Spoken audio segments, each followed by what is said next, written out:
ദൈവതിരുനാമത്തിന് മഹത്വമുണ്ടാകുമാറാകട്ടെ. മാനം, ബഹുമാനം, മാന്യത എന്നീ കാര്യങ്ങളെക്കുറിച്ച് നമ്മൾ ദൈവത്തിൻ്റെ വചനത്തിൽ നിന്ന് പഠിച്ചുകൊണ്ടിരിക്കുകയാണ്. മാനം എവിടെ നിന്നാണ് വരുന്നത്, എന്താണ് മാനം മുതലായ കാര്യങ്ങളെക്കുറിച്ച് കഴിഞ്ഞ ഭാഗങ്ങൾ ചിന്തിപ്പാനിടയായി തീർന്നു. ഒരാൾ എന്നെ മാനിക്കണം എന്ന് ഞാൻ ആഗ്രഹിക്കുന്നുവെങ്കിൽ അതിൻ്റെ അർത്ഥം അയാളുടെ ഹൃദയത്തിൽ എനിക്ക് സ്ഥാനം ഉണ്ടായിരിക്കണം എന്നുള്ളതാണ്. ഒരാളുടെ ഹൃദയത്തിൽ തനിക്ക് സ്ഥാനമുണ്ടെങ്കിൽ അതിൻ്റെ പ്രയോജനം എന്താണ്? അല്ലെങ്കിൽ എൻ്റെ ഹൃദയത്തിൽ മറ്റൊരാൾക്ക് സ്വാധീനമുണ്ടെങ്കിൽ അതുകൊണ്ടുള്ള പ്രയോജനം എന്താണ്? ആ ആത്മീയ മണ്ഡലങ്ങളിൽ കിടക്കുന്ന ചില വിഷയങ്ങളാണ്. അതായത് ഒരു ജനിക്കുന്ന ശിശുവാണെങ്കിൽ തന്നെയും ആ ശിശുവിൻ്റെ ജീവിതത്തിൽ നന്മയും തിന്മയും തിരിച്ചറിയുന്നതിന് മുമ്പേ തന്നെ ആ കുഞ്ഞിനെ കൂടുതൽ അതുപോലെ തന്നെ വേറൊരു കുഞ്ഞുണ്ടെങ്കിൽ അതിനെ മറ്റുള്ളവർ മാനിക്കുകയോ എടുക്കുകയോ ലാളിക്കുകയോ ചെയ്തു കഴിഞ്ഞാൽ ഇതിൻ്റെ മുഖഭാവം മാറും. തിരിച്ചറിവായിട്ടില്ലെന്ന് ഓർക്കണം. അപ്പോൾ ആ കുഞ്ഞിൻ്റെ ആഗ്രഹം എന്താണ്? ആ കുഞ്ഞിൻ്റെ ആഗ്രഹം മറ്റൊന്നുമല്ല, നമ്മളിപ്പോൾ പറഞ്ഞതുപോലെ ഇന്ന് നമ്മൾക്ക് വ്യക്തമായിട്ട് നമുക്ക് പറയാൻ കഴിയുന്നു മറ്റുള്ളവൻ്റെ ഹൃദയത്തിൽ എനിക്ക് സ്ഥാനം വേണമെന്ന്. പക്ഷെ ആ കുഞ്ഞിന് അങ്ങനെ ഒരു ചിന്തയില്ലല്ലോ. എന്നാൽ അറിയാതെ തന്നെ വ്യാപരിക്കുന്ന ഒരു ശക്തി ഈ ലോകത്തിലുണ്ട്. എൻ്റെ ആഗ്രഹം മറ്റുള്ളവരുടെ ഹൃദയത്തിൽ താൻ ആധിപത്യം പ്രാപിക്കുക എന്നുള്ളതാണ്. ആധിപത്യം പ്രാപിക്കുക എന്ന് പറഞ്ഞാൽ നമ്മൾ അതിനെക്കുറിച്ചൊരു ഉദാഹരണവും കേൾക്കാനിടയായി തീർന്നു. ഏറ്റവും കൂടുതൽ സ്നേഹിക്കുന്ന ഒരു മനുഷ്യൻ ആ മനുഷ്യൻ്റെ മരണവാർത്ത അറിഞ്ഞ് കേട്ട സുഹൃത്ത് അല്ലെങ്കിൽ സഹോദരൻ അല്ലെങ്കിൽ വേണ്ടപ്പെട്ടവൻ ആ വാർത്ത കേട്ട് താൻ മയങ്ങി വീണ് മരിക്കാനിടയായി തീർന്നു. അപ്പോൾ അതിൻ്റെ അർത്ഥം അത്രമാത്രം സ്വാധീനത്തിൽ ആ മനുഷ്യൻ്റെ ഭൗതിക ജീവനെ ബാധിക്കത്തക്കവണ്ണമുള്ള ഒരു സ്വാധീനം അവൻ്റെ ഹൃദയത്തിൽ കൂട്ടുകാരന് അല്ലെങ്കിൽ ബന്ധുവിനുണ്ടായിരുന്നു. ആ ബന്ധം എന്ന് പറയുന്നത് ഈ ലോകത്തിൽ കൃത്രിമമായിട്ടുണ്ടാക്കുന്നതല്ല. അത് ജനിക്കുന്ന എല്ലാ മനുഷ്യരിലും ഉള്ള ഒരു കാര്യം തന്നെയാണ്. അപ്പോൾ അതിൻ്റെ അർത്ഥം ഞാൻ ഇല്ലാതായാൽ എൻ്റെ ഞാൻ ആധിപത്യം പ്രാപിച്ചിരിക്കുന്ന ഹൃദയവും ഇല്ലാതെയാകണം. അപ്പോൾ അതായത് എൻ്റെ സ്വാധീനം അവരിലേക്കും പകർന്നു. അങ്ങനെ വരുമ്പോൾ ഈ ലോകത്തിലുള്ള സകല മനുഷ്യരുടെയും ഹൃദയത്തിൽ ഞാനായിരിക്കണം എന്ന് ആഗ്രഹിക്കുന്ന ഒരു ശക്തിയുണ്ട്.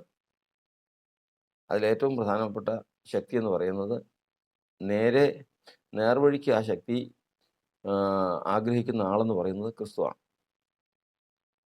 കർത്താവിൻ്റെ ആഗ്രഹമാണ് ദേഹം, ദേഹി, ആത്മാവെന്ന് പറയുന്ന 3 ഘടകങ്ങളോടുകൂടി മനുഷ്യനെ ദൈവം സൃഷ്ടിച്ചാക്കിയതിന് ശേഷം ദൈവത്തിൻ്റെ ആഗ്രഹമാണ് സൃഷ്ടിച്ചാക്കിയ മനുഷ്യൻ ഭൂമിയിലൊക്കെയും നിറഞ്ഞു കവിയുമ്പോൾ അവരുടെ എല്ലാവരുടെയും ഹൃദയത്തിലെ ആധിപത്യം ദൈവപുത്രനായ ക്രിസ്തുവിനായിരിക്കണം.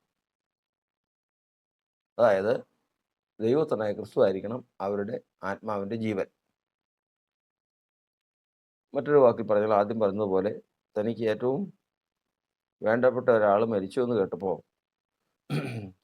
ആ വാർത്ത കേൾക്കുന്നയാൾ മരിക്കണമെങ്കിൽ, അയാളുടെ ജീവൻ പോകണമെങ്കിൽ ആ മനുഷ്യൻ്റെ ജീവനും ഹൃദയത്തിലുണ്ടായിരുന്ന വ്യക്തിയുടെ ജീവനും തമ്മിലുള്ള എത്രമാത്രം ബന്ധത്തിലുണ്ടായിരിക്കണം. അവിടെയാണ് ഒരു മനുഷ്യൻ ഈ ലോകത്തിൽ ദൈവത്താൽ ശോധന ചെയ്യപ്പെടുന്നതിൻ്റെ കാരണം അതാണ്. മറ്റെല്ലാ മക്കളെക്കാൾ കൂടുതൽ യാക്കോബിന് ഇഷ്ടവും താല്പര്യവും ഏറ്റവും കൂടുതൽ കരുതലും യോസെഫിനെ കുറിച്ചാണ്. യോസെഫ് മരിച്ചു എന്നുള്ളത് തൻ്റെ ജീവിതത്തിൽ നേരിട്ട് അറിഞ്ഞപ്പോൾ, യഥാർത്ഥത്തിൽ യോസെഫ് മരിച്ചിട്ടില്ല, എന്നാൽ മരിച്ചു എന്നുള്ള വാർത്ത കേൾക്കുവാനും മരിച്ചു എന്നുള്ള വിവരം തൻ്റെ ഹൃദയത്തിൽ തന്നെ ചിന്തിച്ചെന്ന് മനസ്സിലാക്കാൻ അവിടുന്ന് ദൈവം ഒരു പ്രവൃത്തി ചെയ്തു എന്നുള്ളത് തന്നെയാണ് നമ്മൾ കാണുന്നത്. അങ്ങനെ ഒടുവിൽ യോസേഫ് മരിച്ചു. ഒരു തീരുമാനം അറിയുകയാണ്. ഞാൻ ദുഃഖത്തോടു കൂടി എൻ്റെ മകൻ്റെ അടുക്കൽ പാതാളത്തിൽ ഞാൻ ഇറങ്ങും എന്നൊരു തീരുമാനം വരികയാണ്. അപ്പോൾ അത്രമാത്രം ദുഃഖം ആ മനുഷ്യനുണ്ടായിരുന്നു. മരണം സംഭവിച്ചില്ല എന്ന് മാത്രം. ഇവിടെ ഇതുപോലെയാണ് ദൈവം ആഗ്രഹിക്കുന്നത്. ഈ ലോകത്തിൽ ആയിരിക്കുന്ന മനുഷ്യന് ഒരു കുഞ്ഞിനെ നഷ്ടപ്പെട്ടാൽ മരിച്ചു കളയുന്ന അമ്മയുണ്ട്, മാതാപിതാക്കളുണ്ട്, സഹോദരങ്ങളുണ്ട്. ഒരു വേണ്ടപ്പെട്ട ഭർത്താവ് മരിച്ചാൽ മരിച്ചു പോകുന്ന ഭാര്യമാരുണ്ട്. ഭാര്യമാർ മരിച്ചാൽ മരിച്ചു പോകുന്ന ഭർത്താക്കന്മാരുണ്ട്. അങ്ങനെ വേണ്ടപ്പെട്ടവരെല്ലാം ഈ ലോകത്തിൽ മുഴുവനും ഉണ്ട്. എന്നാൽ ദൈവപുത്രനായ ക്രിസ്തു ഇല്ലാതായാൽ ജീവൻ നഷ്ടപ്പെടുന്ന എത്ര പേരുണ്ട്? അതാണ് ദൈവം നോക്കുന്നത്. അങ്ങനെ നോക്കുമ്പോഴാണ് ശോധന ചെയ്യപ്പെടുമ്പോൾ, അങ്ങനെ നോക്കുമ്പോൾ അത് അത്രമാത്രം ചുരുക്കം ചിലർ മാത്രമേ ഉണ്ടായിരിക്കുകയുള്ളൂ. അവരെക്കുറിച്ചാണ് കൊലോസ്യ ലേഖനത്തിൽ പറഞ്ഞിരിക്കുന്നത്. നിങ്ങളുടെ ജീവനായ ക്രിസ്തു വെളിപ്പെടുമ്പോൾ നിങ്ങൾ അവനോടുകൂടെ തേജസ്സിൽ വെളിപ്പെടും. ക്രിസ്തുയേശു ഇപ്പോൾ ലോകത്തിലേക്ക് വരും, തേജസ്സിൽ വെളിപ്പെടും. അതോടൊപ്പം നമ്മളും തേജസ്സിൽ വെളിപ്പെടും. നമ്മൾ ദൈവപുത്രന്മാരെന്ന് തെളിയിക്കപ്പെടും. സൃഷ്ടി ദ്രവത്വത്തിൻ്റെ ദാസ്യത്തിൽ നിന്ന് വിടുതൽ പ്രാപിക്കും. ഈ ദൈവത്തിൻ്റെ സൃഷ്ടി മുഴുവനും നമ്മളെ മാനിക്കും. നമ്മൾക്ക് പാപം ചെയ്യുന്നതിന് മുമ്പ് ആദാമിനുണ്ടായിരുന്ന പ്രതാപം നമുക്ക് തിരികെ കിട്ടും. ക്രിസ്തുയേശുവിലൂടെ നമ്മൾ രാജാക്കന്മാരായി വാഴും. ഇതെല്ലാം കാര്യങ്ങൾ നമ്മളെ സംബന്ധിച്ചുകൊണ്ട് ശരിയാണ്. അതെല്ലാം നല്ല കാര്യം, അതുണ്ടാകട്ടെ. പക്ഷേ അതിനൊരു കണ്ടീഷൻ അവിടെ എഴുതിയിരിക്കുന്നത് പ്രകാരമാണ്. നിങ്ങളുടെ ജീവനായ ക്രിസ്തു വെളിപ്പെടുമ്പോഴാണ്. ആരുടെയൊക്കെ ക്രിസ്തു വെളിപ്പെടുമ്പോൾ ക്രിസ്തു ആരുടെയൊക്കെ ജീവനാണ്? അവിടെയാണ് വിഷയം. ക്രിസ്തു ജീവനായിട്ട് ഉള്ളവർ ആരെന്നുള്ളത് വരുമ്പോഴല്ല തീരുമാനിക്കുന്നത്. അതിനു മുമ്പേ തന്നെ ക്രിസ്തു ആണോ അവൻ്റെ ജീവൻ എന്നുള്ളത് അവനെ ശോധന ചെയ്ത് ദൈവം ഒരുക്കി നിർത്തിയിരിക്കും. അബ്രഹാം പിതാവിന് എന്നെ ജീവന് തുല്യം സ്നേഹിക്കുന്നത് ആരെയാണ്? സംശയമൊന്നും വേണ്ട, ഇസ്ഹാക്കിനെയാണ്. എന്നാൽ ഇസ്ഹാക്കിനെ യാഗം കഴിക്കാൻ പറഞ്ഞപ്പോൾ മടിയൊന്നും കൂടാതെ തന്നെ ഇസ്ഹാക്കിനെ യാഗം കഴിക്കാൻ ഒരുങ്ങി. ഏറ്റവും വലിയ സന്തോഷത്തോടു കൂടി പോയി കഴിച്ചൊന്നും ചിന്തിക്കേണ്ട. എന്തായിരുന്നാലും കഴിക്കാൻ ആ മനുഷ്യൻ തയ്യാറായി. അങ്ങനെ യാഗം കഴിക്കാൻ തയ്യാറായി പോയപ്പോൾ ഒരു കാര്യം, കത്തി ഓങ്ങിയപ്പോൾ ഒരു കാര്യം തെളിയിക്കപ്പെട്ടു. ദൈവത്താൽ തൻ്റെ ജീവനത്തിൽ സ്നേഹിക്കുന്നതാണ് ഇസ്ഹാക്കെങ്കിൽ അതേപോലെ തന്നെ അതിനേക്കാൾ സ്നേഹിക്കുകയും ബഹുമാനിക്കുകയും ഭയപ്പെടുകയും അനുസരിക്കുകയും ചെയ്യുന്ന ഒരാളുണ്ട്. അത് ദൈവമാണ്. കാരണം ഈ ഇത്രമാത്രം തൻ്റെ ജീവനായിട്ട് സ്നേഹിക്കുന്ന ഇസ്ഹാക്കിനെ തനിക്ക് നൽകിയത് കർത്താവാണ്. അപ്പോൾ ആ കർത്താവിനെയാണ് ഇതിനേക്കാൾ കൂടുതൽ മാനിക്കുന്നത്. അതുകൊണ്ടാണ് വചനം പറയുന്നത്, ഭവനത്തേക്കാൾ ഭവനം ചമച്ചവൻ അധികം മാനമുണ്ട്. അപ്പോൾ ഈ ലോകത്തിൽ നമ്മൾ എന്തിനെ സ്നേഹിക്കുമ്പോഴും ഓർത്തുകൊള്ളണം, അതിനേക്കാൾ സ്നേഹം വേണ്ടത് അതിനെ ഉണ്ടാക്കിയവനോടാണ്. സോറി. ഈ ഒരു ചിന്തയാൽ ഈ ഒരു കാഴ്ചപ്പാടിനാൽ ലോകത്തിൽ മറ്റുള്ളവരെ സ്നേഹിച്ചില്ല എങ്കിൽ, ബന്ധപ്പെട്ടില്ല എങ്കിൽ നിശ്ചയമായിട്ടും മനുഷ്യൻ വഴിതെറ്റും. കാരണം അവനെ ഒന്ന് തൊട്ട് കഴിയുമ്പോൾ, അവൻ്റെ സമ്പത്തിനെ തൊട്ട് കഴിയുമ്പോൾ, അവന് വേണ്ടപ്പെട്ടവരെ തൊട്ട് കഴിയുമ്പോൾ, അവൻ്റെ മാന്യതയെ തൊട്ട് കഴിയുമ്പോൾ അവൻ പിന്നെ ജീവിച്ചിരിക്കില്ല. അവനത് അതിൽ തൊടാൻ സമ്മതിക്കില്ല. അവിടെയാണ് അതിൻ്റെ വിഷയം. എന്നാൽ അവൻ കർത്താവ് പറഞ്ഞ വാക്കിനെ മാനിച്ച് ഇറങ്ങിത്തിരിക്കുമ്പോൾ, എനിക്കെന്നത് ഈ 99 വയസ്സായപ്പോൾ അരുളപ്പാടുണ്ടായി 100 വയസ്സായപ്പോൾ എനിക്കൊരു മകനെ തന്നവൻ കർത്താവാണ്. അത് ഞാൻ ചോദിച്ചതല്ല, ഞാൻ ചോദിക്കാതെ തന്നെ എന്നോട് വാഗ്ദത്തം ചെയ്ത വാഗ്ദത്ത പ്രകാരം എനിക്ക് നൽകി തന്നതാണ്. അപ്പോൾ അതുകൊണ്ട് അവനേക്കാൾ കൂടുതൽ എനിക്ക് തന്നതിനെ മാനിക്കേണ്ട കാര്യമുണ്ടോ?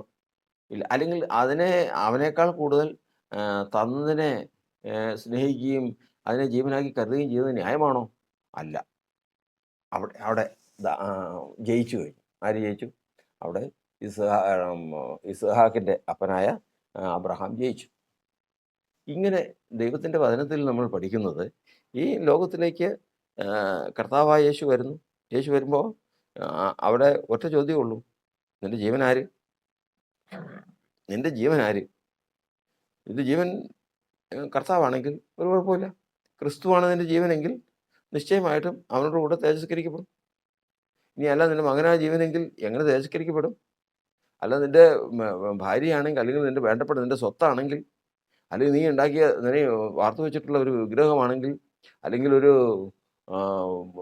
സമ്പത്താണെങ്കിൽ അതെങ്ങനെ എങ്ങനെ തേജസ്കരിക്കപ്പെടും? ഒരു കാരണവശാലും സാധിക്കുകയില്ല. അതിന് വേണ്ടിയിട്ടുള്ള ഒരുക്കമാണ് സഭാകാലഘട്ടം. ഇത് നമ്മുടെ ജീവിതത്തിൽ അറിഞ്ഞുകൊണ്ട് വേണം നമ്മൾ ദൈവത്തിൻ്റെ സന്നിധിയിലായിരിക്കാൻ. അതുകൊണ്ട് കർത്താവിൻ്റെ വചനം പറയുന്നത്, എന്നെ മാനിക്കുന്നവനെ ഞാൻ മാനിക്കും. ദൈവത്തെ മാനിക്കണം. ദൈവത്തെ മാനിക്കുക, ഇപ്പോൾ മാനം എന്ന് പറഞ്ഞു കഴിഞ്ഞാൽ മനസ്സിലായല്ലോ. ഒരാളെ മാനിക്കുക എന്ന് പറഞ്ഞു കഴിഞ്ഞാൽ ആ ആൾക്ക് നമ്മുടെ ഹൃദയത്തിൽ സ്ഥാനം ഉണ്ടായിരിക്കണം. ഒരു മനുഷ്യന് മറ്റൊരു മനുഷ്യൻ്റെ ഹൃദയത്തിൽ സ്ഥാനം എത്രമാത്രമാണ്? ആധിപത്യം. അതായത് ഒരു മനുഷ്യൻ എന്ത് ചെയ്യണമെന്ന് തീരുമാനിക്കുന്നത് ആ മനുഷ്യനായിരിക്കും, ആ വ്യക്തിയായിരിക്കും. ഇതുപോലുള്ളൊരു ബന്ധം ദൈവത്തിന് കൊടുത്താൽ നിശ്ചയമായിട്ടും ദൈവം കൈവിട്ട് കളയുകയില്ല. എൻ്റെ ഹൃദയത്തിലെ ആധിപത്യം ദൈവമാണെങ്കിൽ എനിക്ക് എന്തെങ്കിലും ആക്ഷേപം വരുന്നത് കർത്താവിന് ആക്ഷേപം വരുന്നതിന് തുല്യമാണ്. അപ്പോൾ അതിൽ ഭാരപ്പെടാനില്ല. അപ്പോൾ അതുകൊണ്ട് എൻ്റെ ഹൃദയത്തിലെ ആധിപത്യം ദൈവത്തിന് കൊടുക്കാൻ എനിക്ക് കഴിഞ്ഞാൽ നിശ്ചയമായിട്ടും ഞാൻ ദൈവത്തെ മാനിച്ചവനാണ്. ദൈവത്തെ ഞാൻ മാനിച്ചിട്ടുണ്ടെങ്കിൽ നിശ്ചയമായിട്ട് ദൈവം എന്നെ തിരിച്ച് മാനിക്കുകയും ചെയ്യും. അതിന് യാതൊരു മാറ്റവുമില്ല. ദൈവത്തെ എത്രമാത്രം മാനിക്കും? നമ്മൾ പറയില്ലേ, അയ്യോ ആ കൊച്ചിന് വല്ലതും സംഭവിക്കാതിരുന്നാൽ മതിയായിരുന്നു, കാരണം ആ അമ്മയുടെ ജീവനാണ് ആ കൊച്ച് എന്ന് നമ്മൾ പറയും. കാരണം ഇതിനെ അമ്മ ഏറ്റവും കൂടുതൽ മാനിക്കുന്നത് ആ കൊച്ചിനെയാണ്, സ്നേഹിക്കുന്നത് ആ കൊച്ചിനെയാണ്. ആ കൊച്ചിനെ മാറ്റിക്കഴിഞ്ഞാൽ അമ്മയുടെ ജീവൻ നഷ്ടപ്പെടും. ഇത് തന്നെയാണ് ഏലി പുരോഹിതനും സംഭവിച്ചത്. അത് നമ്മൾ കഴിഞ്ഞ ഭാഗത്ത് ചിന്തിച്ചതാണ്. ഏലി പുരോഹിതനെ സംബന്ധിച്ച് ദൈവത്തിൻ്റെ അരുളപ്പാടിനേക്കാൾ, ദൈവത്തിൻ്റെ പെട്ടകത്തേക്കാൾ കൂടുതൽ ഏലി പുരോഹിതൻ സ്നേഹിക്കുന്നതും മാനിക്കുന്നതും ഭയപ്പെടുന്നതും മക്കളെയാണ്. മക്കൾ പറയുന്നതിനപ്പുറത്ത് പ്രവർത്തിക്കാൻ ഏലി പുരോഹിതന് കഴിയില്ല. ദൈവത്തിൽ നിന്ന് ഏറ്റുവാങ്ങിയ ആ പെട്ടകം, അതായത് കൃപയുടെ പെട്ടകം, ആ ദൈവത്തിൻ്റെ പെട്ടകം അങ്ങനെ തന്നെ മക്കളെ ഏൽപ്പിച്ചു. ഈ അനുസരണം കിട്ടുന്നതും ഒരിക്കലും എത്ര ശ്രമിച്ചാലും നേരെയാകാൻ സാധിക്കാത്തതുമായ, ദൈവം നശിപ്പിക്കാൻ വെച്ചിരിക്കുന്നതുമായ ആ മക്കളെ പെട്ടകം ഏൽപ്പിച്ചു. എവിടെ എത്തിച്ചേരും? പെട്ടകം ആ ശത്രുവിൻ്റെ കയ്യിൽ പോയി, വഹിച്ച മക്കൾ മരിച്ചുപോയി. ദൈവം ഏൽപ്പിച്ചുകൊണ്ട് കണക്ക് ചോദിച്ചപ്പോൾ അവനെങ്ങും എത്താതെ അവൻ മരിച്ചുപോയി. അവിടെ ഇന്ന് ദൈവത്തിൻ്റെ സന്നദ്ധയിൽ നാം ഒരു ഉറപ്പോടുകൂടി നമ്മൾ പ്രാപിച്ചിരിക്കേണ്ട ഉത്തരവാദിത്തമാണ്, ദൈവത്തെ മാനിക്കുന്നവനെ ദൈവം മാനിക്കും. എങ്ങനെ ദൈവത്തെ മാനിക്കും? എൻ്റെ ഹൃദയത്തിൻ്റെ ആധിപത്യം ദൈവത്തിനായിരിക്കുക. അബ്രഹാമിൻ്റെ ഹൃദയത്തിൻ്റെ ആധിപത്യം ഇസഹാക്കിനായി. കാരണം വാർദ്ധക്യത്തിൽ ജനിച്ച മകനായതുകൊണ്ട് ഏറ്റവും കൂടുതൽ സ്നേഹിച്ചു. എന്നാൽ അതിനെ കൊടുത്തവൻ ചോദിച്ചപ്പോൾ ഒരു മടിയുണ്ടായില്ല. ഇത് തന്നെയാണ് യോബ് പറഞ്ഞത്, യഹോവ തന്നു, യഹോവ എടുത്തു, അവനെ നാം മഹത്വം കൊണ്ട് പോരാകട്ടെ. തന്നതാരാ? 10 മക്കളെ എനിക്ക് തന്നതാരാ? 10 മക്കളെ എനിക്ക് തന്നത് ദൈവമാണ്. അപ്പം ഞാൻ മക്കളെ മാനിക്കണോ? മക്കളെ നഷ്ടപ്പെട്ടു പോയതിന് നിലവിളിക്കുന്നു, ദൈവത്തെ മാനിക്കണം? ദൈവമാണ് തന്നത്, ദൈവം എടുത്തു. തന്നവൻ തിരിച്ച് ചോദിക്കുമ്പോൾ തന്നതേ ചോദിക്കുന്നുള്ളൂ. അത് ചോദിക്കുമ്പോൾ തിരിച്ചു കൊടുക്കാൻ മനസ്സുണ്ടായി കഴിഞ്ഞാൽ ദൈവത്തെ മാനിക്കുന്നവനെന്ന് ദൈവം അവിടെ അംഗീകരിക്കുകയാണ്. ആ അംഗീകാരം ഒരു മനുഷ്യനില്ല എങ്കിൽ കർത്താവിൻ്റെ വരവിൽ അവൻ എന്ത് പ്രയോജനം? ഇന്ന് ദൈവസന്നിധിയിൽ നമുക്ക് നമ്മെ തന്നെ പരിശോധിക്കാനും ശോധന ചെയ്ത് നമ്മൾ ആരെ മാനിക്കുന്നു, നമ്മുടെ ഹൃദയത്തിൻ്റെ ആധിപത്യം ആർക്ക്, നമ്മുടെ ഹൃദയത്തിൻ്റെ സ്വാധീനം ആർക്ക് എന്നുള്ളത് ഉറപ്പുവരുത്തി കർത്താവിൻ്റെ വരവിനെ പ്രതീക്ഷിച്ചിരിക്കാൻ ദൈവത്തിൻ്റെ ആത്മാവ് നമ്മെ സഹായിക്കുമാറാകട്ടെ.